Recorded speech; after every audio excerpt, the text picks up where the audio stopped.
নন্দীগ্রামের পর এবার কি তবে ভবানীপুর? 2021-এর ছবি কি দেখা যাবে 26-এর ভোটে? সেই ইঙ্গিতে দিলেন বিরোধী দলনেতা শুভেন্দু অধিকারী। মঙ্গলবার বাগডোগরা বিমানবন্দরে দাঁড়িয়ে 26-এও মমতাকে হারানোর চ্যালেঞ্জ ছুড়ে দিলেন শুভেন্দু। আমরা হাইকোর্টের যা নির্দেশ তার ক্ষমা পূর্ণচ্ছেদ মেনেই করব। এবারে বাকিটা যা করার ওরা করতে পারে, আই হ্যাভ নো অবজেকশন।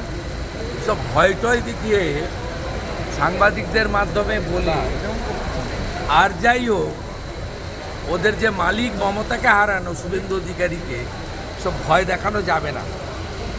আমি সিপিএমের যখন সুসময় 235 তখনও লক্ষণ সেনকে হারিয়েছি।